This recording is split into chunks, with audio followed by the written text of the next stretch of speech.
her strength and that you will moderate her numbers. We'll have to worry about that kind of thing and just be very evident in their lives.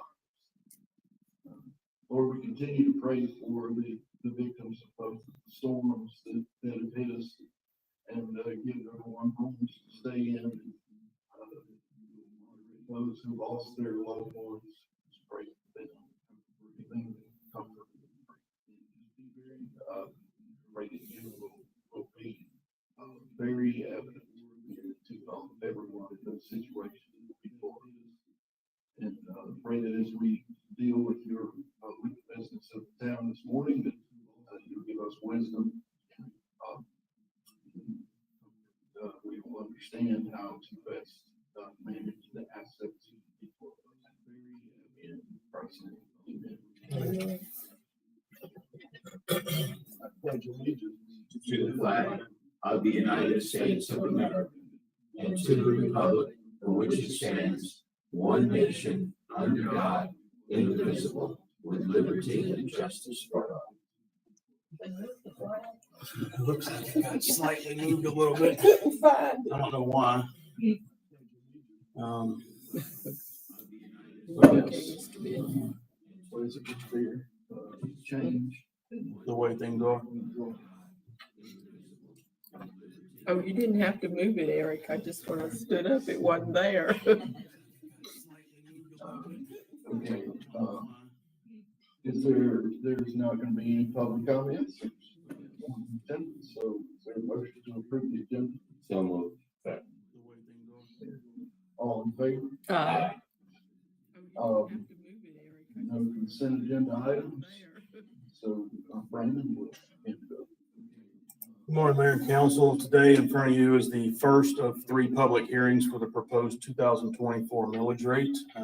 Staff is proposing to keep the rate at 2.889 mils, which has been in place for 16 years. It'll be 17 if you guys adopt this.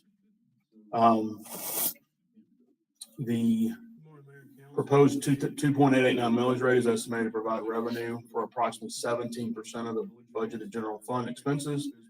And if the millage rate stays the same, it should result in approximately $145,761 more in revenue than last year for property taxes, which would be a 7.81% increase. I do have a presentation for you all, just to present some information, give you some more background on where we are and why we're proposing what we're proposing. So data provided by the Fayette County Tax Commissioner's Office indicates that our rollback millage rate for the next year is 2.669 mils. Due to inflation and the ever-increasing cost of doing business, we, as I said, staff proposes to maintain 2.889 mils, which has been in place for 16 years. I've already covered that. If adopted, that will bring in approximately $145,000 more in revenue.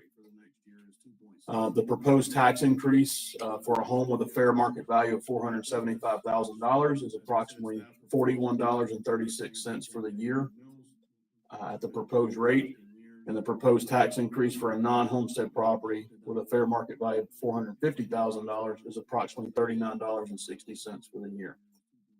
For a comparison, the average millage rate in Georgia for 2023, the latest numbers we have, was 6.923 mils.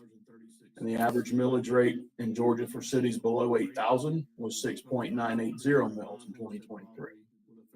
We are in the 15th percentile for cities under 8,000, meaning that 84% of cities under 8,000 have a higher millage rate than Tyrone.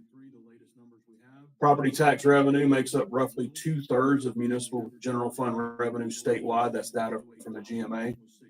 Our property tax revenue makes up less than a quarter, about 17% of the town's general fund revenues for FY25. Last year, that number was 9%, just under 10. We have relied heavily on surplus funds to balance our budget for the last several years due to revenue shortfalls. Just to give you an idea of what our costs are, admin and finance, $1.8 million, law enforcement, $2.6 million, the library, surplus funds to balance our budget for the last several years due to revenue shortfalls.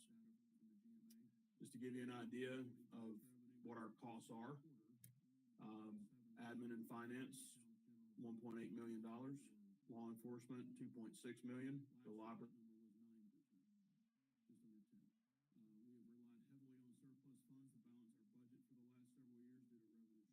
There's a little comparison over the last, from 19 to 23 fiscal years.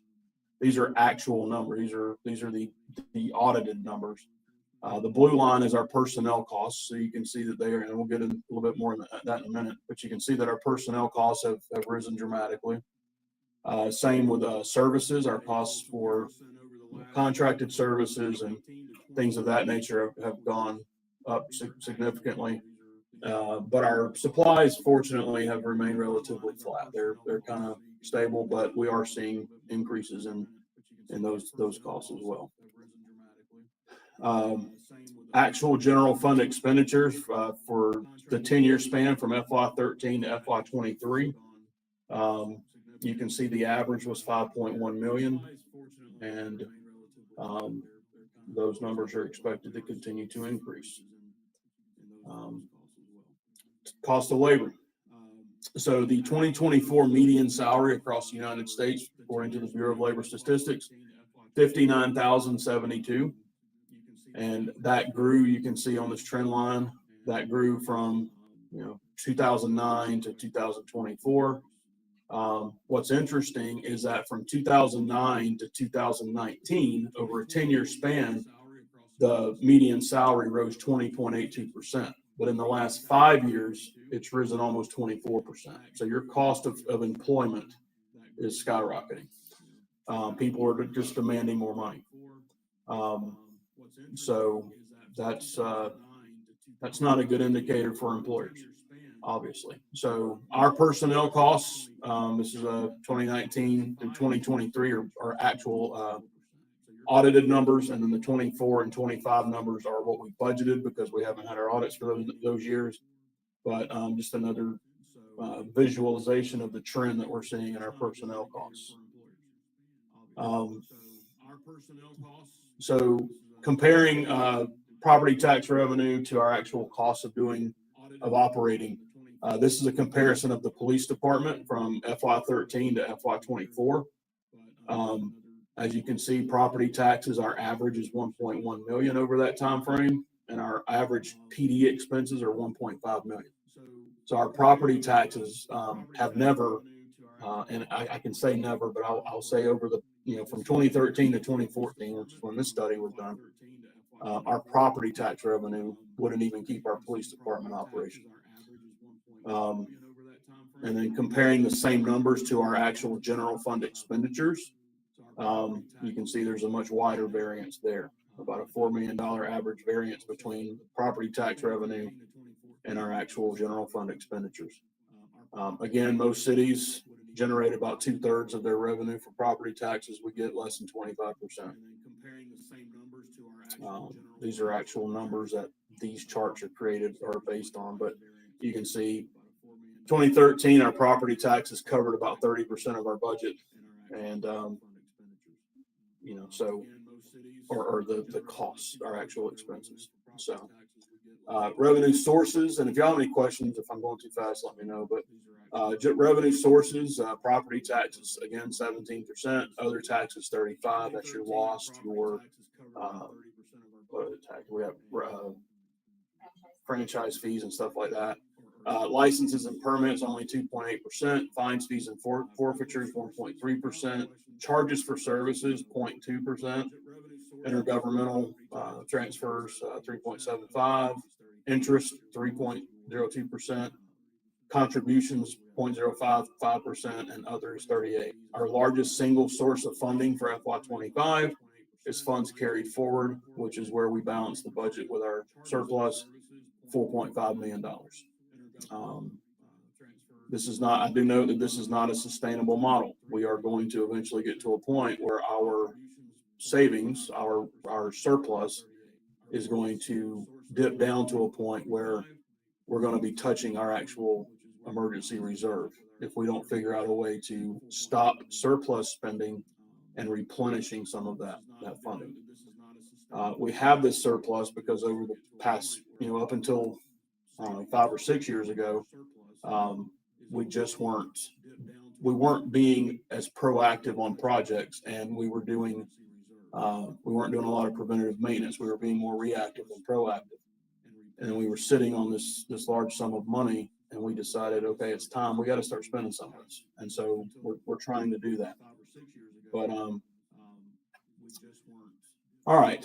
So let's imagine the budget without funds carried forward. So our current budget was approved at $11.9 million, might as well say.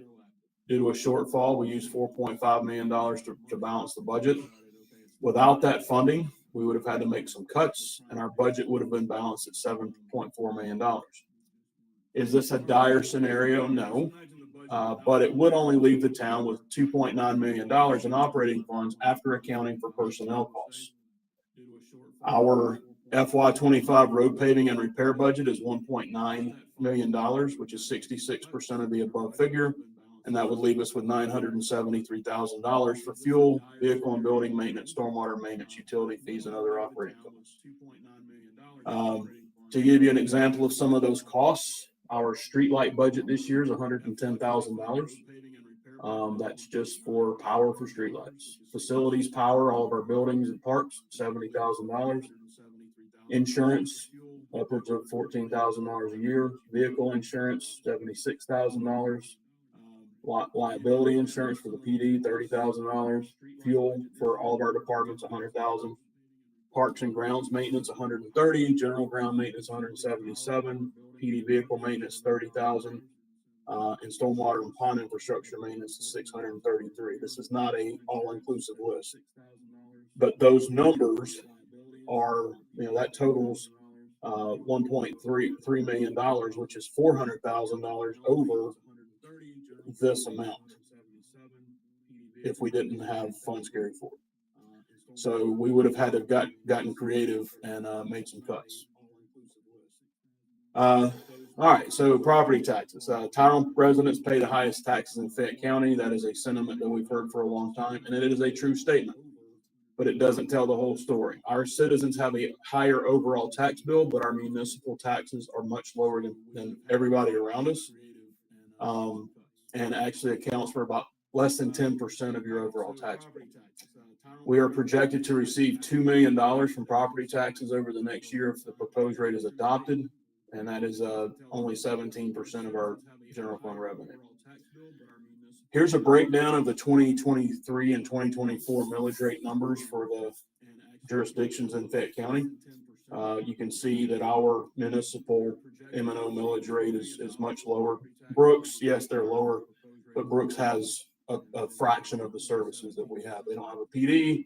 They don't even have a public works department. I think they have 2 or 3 employees. So understandable. But if you take Brooks out of the picture, Peachtree City, Fayetteville, and the county, their tax rates over the last year were much more robust than what we're seeing here in Tyrone. So on a $372,700 home, which is the median home value for Tyrone for 2023, I believe was the month of the year. At our tax rate, you're going to pay $430 on that home to the town.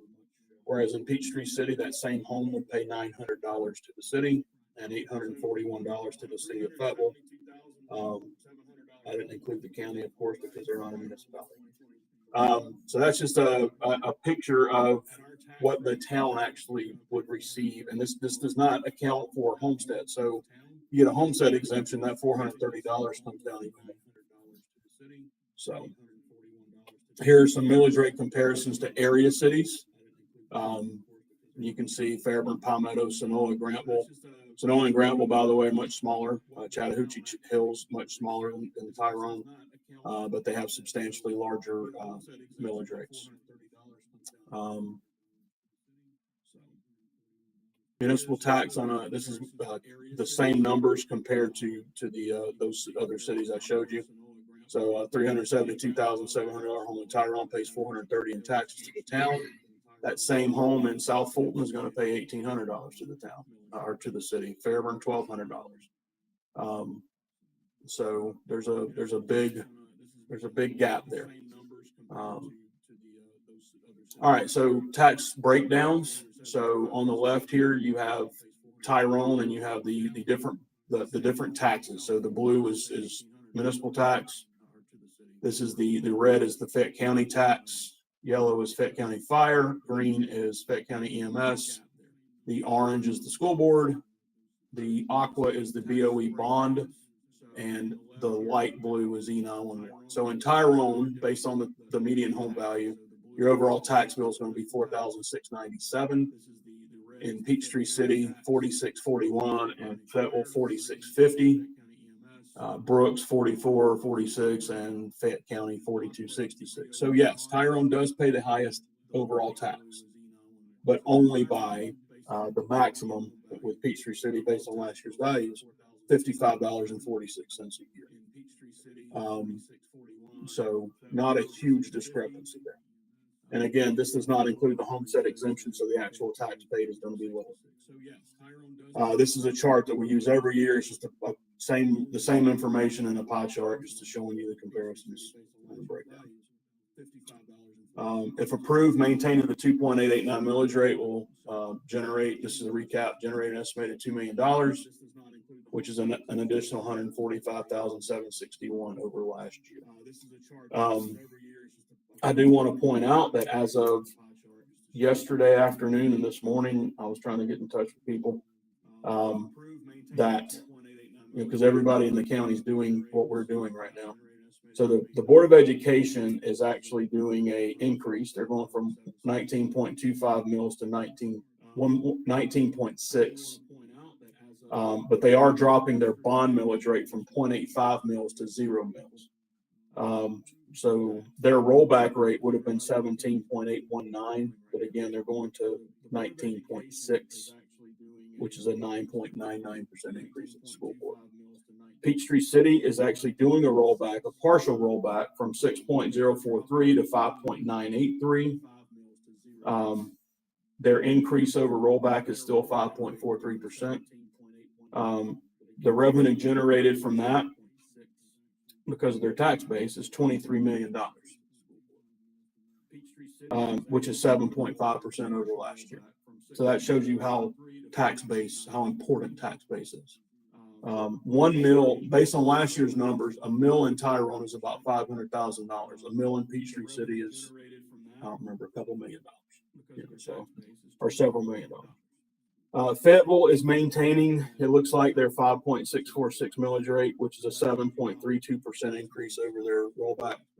And then the county is doing a full rollback from 4.034 to 3.763.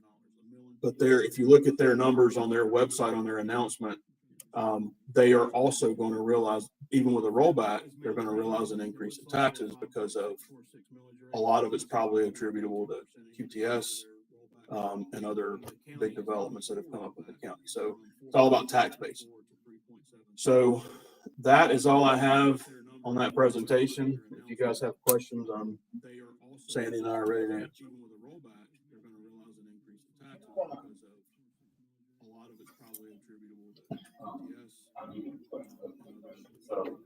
So for you, it's all about tax base.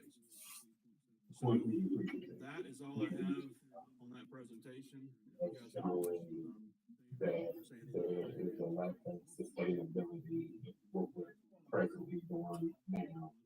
Have you forecasted like how long we have until we get to that point that we start thinking about X kind of event? I haven't, and the reason I haven't dove deeper into that, is right now we have this new House Bill 581 that's on the ballot right now. That is going to significantly change the tax process in the state of Georgia if it passes.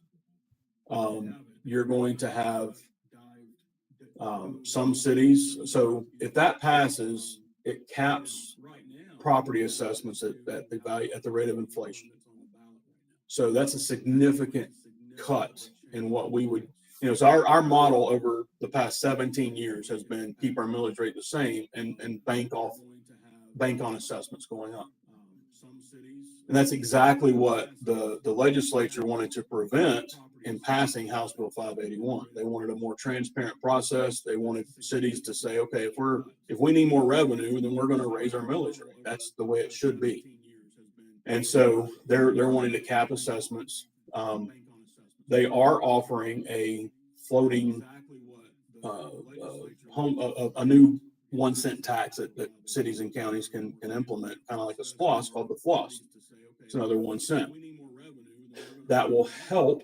And the goal there that I've learned over the last few days, and we'll learn more today on a webinar, is that the goal there ultimately is to significantly reduce or eliminate property taxes in some jurisdictions.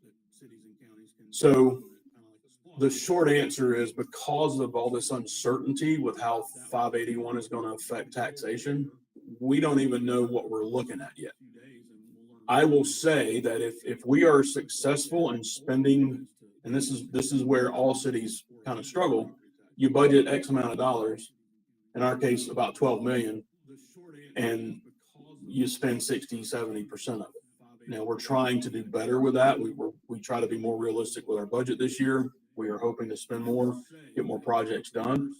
But at the rate we're going, I mean, only a couple of years, if you're talking about $4+ million a year. Our generally the last couple of years, our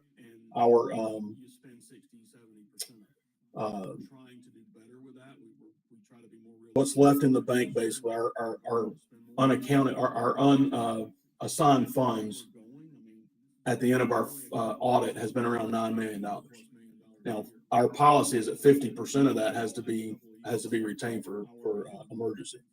The GFOA guideline is 2 months, I believe, 2 or 3. We do 6 months. So yeah, you can't go many years when you're spending successfully and balancing your budget with $4 million a year. You just can't. So I would say in 2 to 3 years, depending on how House Bill 581 affects us next year, yeah, we're going to have to look at our millage rate and some other things. One thing to keep in mind about the FLOST is so 581 gives cities and counties the opportunity to opt out of this whole thing. You have to have 3 public hearings and you vote, and you basically say, okay, the voters said they wanted this, but we as a government we're gonna opt out because it doesn't make sense for us. And then you can still bank on those assessments going up. But the problem with that is if one city in your county opts out, then none of the other cities can do FLOST. And my understanding is there is a city in the county that is planning to opt out. I'm not going to talk about their business here, but there is a city that's considering backing out, which would mean that we and the other cities in the county cannot do the FLOST. So then our hand is forced. At that point, you have to raise your millage rate. You just have to. And, there's just no way around it. So we really need to get through. We're going to probably have to get through next year just to get a full year of what this thing's going to look like, because cities that opt out have until March to do that. And then there's a time frame where you can look at FLOST and all that. So we just don't know what we're looking at. I know that was a long-winded answer, but 581 changes everything. So we do have a little time. Our situation is not dire. And if next year it starts to look dire, then we simply cut back and we sorry, I'm connected on this computer. Right. Development will. Yeah, absolutely. Our situation is not dire. If next year it starts to look dire, then we simply cut back.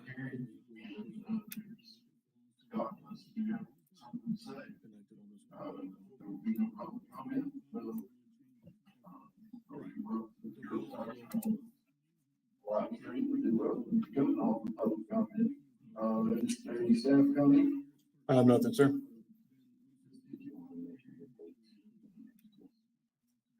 I'll let Brandon announce that on tomorrow. Yeah, tomorrow at during our regular meeting at 7 p.m. we'll have the same presentation. And then next Thursday, what's the date? On the 24th at 6, we'll have our final public hearing, and then at 6:30, you all have another meeting to vote on the actual tax. Tomorrow during our regular meeting at 7 p.m.